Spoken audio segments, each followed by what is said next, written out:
राम राम किसान भाइयों, स्वागत है आप सभी का हमारे चैनल कृषि ज्योति पर। आज हम बात करेंगे फसल चक्र के बारे में और फसल चक्र पर पूरी जानकारी के लिए हमारे साथ हमारे स्टूडियो में मौजूद हैं कृषि विभाग के सेवानिवृत्त सहायक निदेशक डॉक्टर मदन लाल जोशी जी। सर, आपका बहुत बहुत स्वागत है हमारे प्रोग्राम में। नमस्कार सर, आज आप हमें बताने जा रहे हैं फसल चक्र के बारे में। तो हमें सबसे पहले ये बताइए कि फसल चक्र है क्या?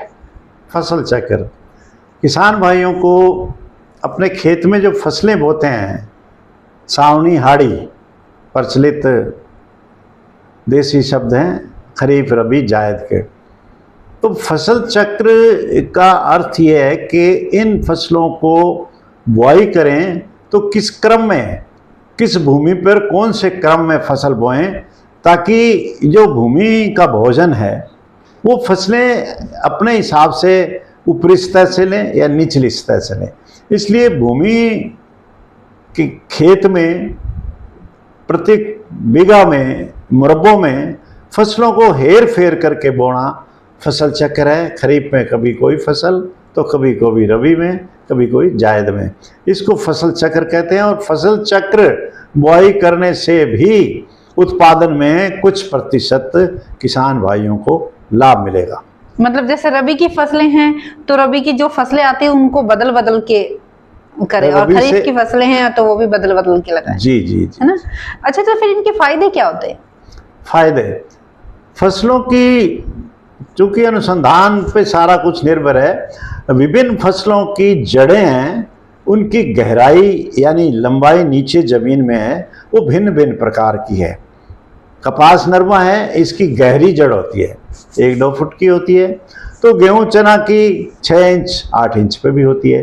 तो फसल चक्र से मतलब जब भोजन भूमि में रहता है, 16 तत्व रहते हैं, सभी प्रकार का भोजन भूमि से मिलता है। तो फसल चक्र में अगर खरीफ में हमने गहरी जड़ वाली फसल उस भूमि में बुआई कर दी, तो हाड़ी में हम उछली जो ऊंचाई 6-8 इंच वाली है वो फसल कर दें, तो पहले पौधा नीचे से भोजन उठाएगा 1 फुट से, और दूसरे सीजन में 6 इंच से उठाएगा। तो ये एक प्रकार का फसल के उत्पादन में वृद्धि का एक कारक है। इसलिए फसल चक्र भी किसान भाइयों को अपनाना चाहिए, ना कि एक ही फसल पर बार बार उसी फसल को एक ही जमीन पर, अगर आपका मुरब्बा नंबर 110 है तो उस मुरब्बे में बार बार एक ही फसल उन्हीं किलो में, जैसे 1 से लेके 5 नंबर किले हैं, तो वही फसल दोहराते रहेंगे तो एक जमीन का स्तर तो उत्पादन की दृष्टि से कमजोर हो जाएगा और एक में खुराक ज्यादा पड़ी रहेगी। इसलिए फसल चक्र अपनाना किसान भाइयों को जरूरी है, बेहद जरूरी है। तो आप हमें आज ये भी बता दें कि जो प्रचलित फसल चक्र है वो क्या है? चूंकि हम इस उत्तर भारत के राजस्थान के सिरमौर जिले में बैठे हैं, गंगानगर के, और हमारे जो साथ के लगते हुए राज्य पंजाब हरियाणा, चूंकि ये फसल हमारा नहरी क्षेत्र है, कॉटन बेल्ट है, खरीफ में, रबी में गेहूं का बेल्ट है। तो प्रचलित जो फसल चक्र है, खरीफ में हमारे किसान भाई खरीफ में कपास नरमा की फसल लेते हैं। तो जब कपास नरमा की चुगाई हो जाती है, अप्रैल से बुआई होकर नवंबर तक चुगाई हो जाती है, तो फिर इस भूमि को गेहूं के लिए तैयार कर सकता है किसान भाई। ये एक फसल चक्र होगा कि खरीफ में आपकी गहरी जड़ वाली नीचे तक का भोजन प्राप्त करेगी और रबी में ऊपर का करेगी।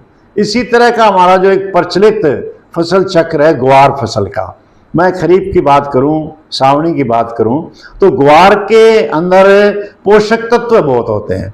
ग्वार की जड़ों में नाइट्रोजन फिक्स करने की ताकत होती है। तो इसलिए ग्वार अगर जिस भी भूमि में बोया गया है तो वो भूमि की उर्वरा शक्ति बढ़ जाती है।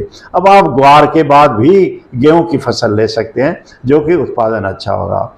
इसके अतिरिक्त आप एक सीजन में पड़त मतलब खाली छोड़ दें। अगर आप खरीफ में खाली छोड़ दें तो हाड़ी के अंदर सरसों है, चना है, गेहूं है, इस तरह से आप फसल चक्र अपनाएं। फसल चक्र का आपको प्रत्येक वर्ष ये ध्यान रखना चाहिए कि किस अमुक बीघे में, किस मुरब्बे में कौन सी फसल बोई है, किसकी जड़ें गहरी है, किसकी उथली है। इस तरह का लाभ आपको मिलेगा।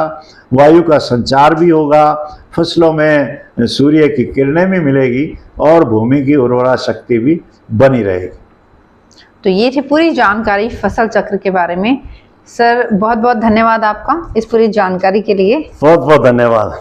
और मैं अपने किसान भाइयों से कहना चाहूंगी कि अगर आपको ये वीडियो पसंद आया हो तो इसे लाइक करें, और इससे संबंधित कुछ भी प्रश्न आपके मन में है तो कमेंट बॉक्स में जरूर कमेंट करें, और इस वीडियो को ज़्यादा से ज़्यादा लाइक करें, शेयर करें, ताकि ज़रूरतमंद किसान भाइयों तक ये जानकारी पहुंच सके। धन्यवाद।